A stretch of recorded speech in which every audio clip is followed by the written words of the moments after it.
அனைவருக்கும் வணக்கம். திருவிவிலியத்தின் முதல் நூலான தொடக்க நூலை துவங்குவோம். கடவுள் படைத்த உலகத்தை பற்றியும் படைப்பின் தொடக்கத்தை பற்றியும் பார்ப்போம். உலகம் தோன்றுவதற்கு வெகு காலத்துக்கு முன்னர் கடவுள் மட்டுமே இருந்தார். மக்கள் இல்லை, உலகம் இல்லை, இரவு பகல் காலம் இல்லை, வேறு எந்த பொருளுமே இல்லை. இதை நம்புவது கடினமாக தெரிகிறது அல்லவா? ஆம், இத்தகைய சூழ்நிலையில்தான் விவிலியத்தில் கூறப்பட்டிருக்கும் படைப்பின் செயல் தொடங்கியது. விவிலியத்தின் முதல் நூல் தொடக்க நூல் என்று அழைக்கப்படுகிறது. இது அனைத்து படைப்புகளின் தொடக்கத்தை குறிப்பிடும் புத்தகமாகும். அனைத்தும் கடவுளிடமிருந்து தொடங்கின என்று இது கூறுகிறது. எந்த பொருளுமே தற்செயலாக தோன்றியது இல்லை. கடவுளே அனைத்தையும் படைத்தார்.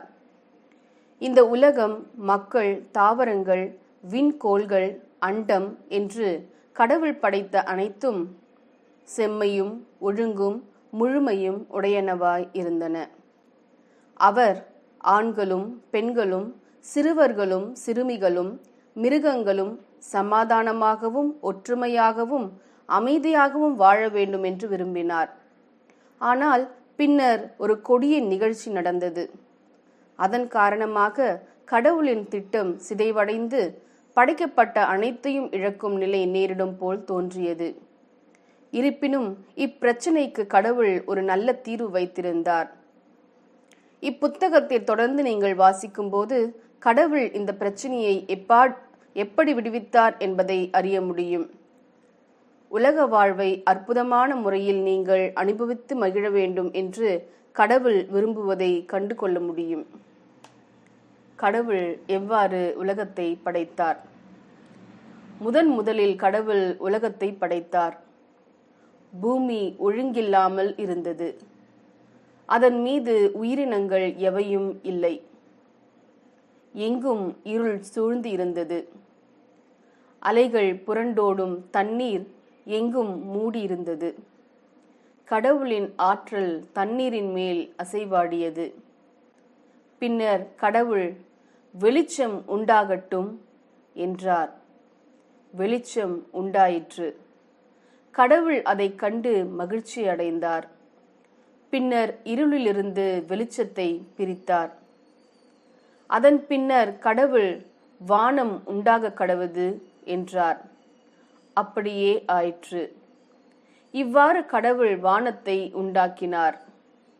பகலும் இரவும் முடிந்து இரண்டாம் நாள் ஆயிற்று. பின்னர் கடவுள் வானத்தின் கீழுள்ள தண்ணீர் முழுவதும் ஓரிடத்தில் சேர்ந்து நிலம் தெரிய கடவுது என்றார். அது அப்படியே ஆயிற்று. நிலத்திற்கு பூமி என்றும் தண்ணீர் பகுதிக்கு கடல் என்றும் பெயரிட்டார். இதனால் கடவுள் மகிழ்ச்சி அடைந்தார். பின்னர் கடவுள் பூமியின் மீதெங்கும் தானியங்களையும் பழங்களையும் கொடுக்கும் தாவரங்கள் தோன்றட்டும் என்றார். அப்படியே ஆயிற்று. இது கடவுளுக்கு மகிழ்ச்சியை தந்தது. பகலும் இரவும் முடிந்து மூன்றாம் நாள் ஆயிற்று.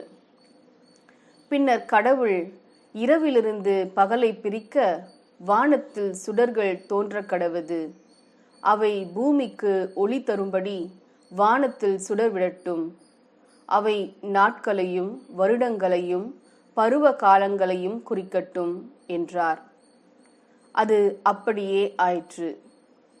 இவ்வாறு பகலும் இரவும் முடிந்து நான்காம் நாள் ஆயிற்று. அதன் பின்னர் கடவுள் தண்ணீரில் வாழும் பலவகையான உயிரினங்கள் தோன்ற கடவுது. ஆகாயத்தில் பறந்து திரியும் எல்லா வகையான பறவைகளும் தோன்ற கடவுது என்றார். அது அப்படியே ஆயிற்று. கடலில் தோன்றிய உயிரினங்களுக்கும் ஆகாயத்தில் பறக்கும் பறவைகளுக்கும் அவற்றை போன்றே குஞ்சுகள் தோன்றின. கடவுள் அவை சிறப்பாய் அமைய வேண்டும் என்று விரும்பினார். பகலும் இரவும் கடந்து ஐந்தாம் நாள் ஆயிற்று. இவ்வாறு தாம் படைத்த அனைத்திற்காகவும் கடவுள் மகிழ்ச்சி அடைந்தார். பின்னர் கடவுள், இனி நாம் மனிதர்களை நம் சாயலாக படைப்போம். அவர்கள் நம்மை போலவே இருப்பர். அவர்களுக்கு மீன்கள், பறவைகள், சிறிய பெரிய சாதுவான மற்றும் காட்டு மிருகங்கள் அனைத்தையும் ஆண்டு கொள்ளும் அதிகாரம் அளிக்கப்படும் என்றார். எனவே கடவுள் தன்னை போல் இருக்கும்படி மனிதனையும் மனுஷியையும் படைத்தார். பின் அவர்களை ஆசீர்வதித்தார். நீங்கள் பல பிள்ளைகளை பெற்றெடுப்பீர்கள். அவர்கள் பூமி எங்கும் வாழ்ந்து ஆண்டு அனுபவிக்கட்டும். நான் உங்களை மீன்கள், பறவைகள் மற்றும் எல்லா மிருகங்களையும் ஆளும்படி நியமிக்கிறேன். உங்களுக்கு எல்லா வகையான தானியங்களையும் பழங்களையும் புசிக்க கொடுத்து இருக்கிறேன். பறவைகளுக்கும் மிருகங்களுக்கும் புல்லும் தாவரங்களும் உணவாகும் என்றார். அவர் கூறியவாறே ஆயிற்று. கடவுள் தாம் படைத்த அனைத்து படைப்புகளையும் பார்த்தார். அவை அவருக்கு மன நிறைவை அளித்தன. இவ்வாறு பகலும் இரவும் முடிந்து 6ஆம் நாள் ஆயிற்று. இவ்வாறு முழு உலகத்தையும் கடவுள் படைத்து முடித்தார். 7ஆம் நாளில் ஓய்வு எடுத்தார். அந்த 7ஆம் நாளை சிறப்பான நாளாகவும் ஓய்வு நாளாகவும் ஆக்கினார். ஏதேன் தோட்டம் பற்றியும் கடவுளின் திட்டங்கள் எவ்வாறு திசை மாறின என்பவற்றை பற்றியும் அடுத்த அத்தியாயத்தில் பார்க்கலாம். நன்றி.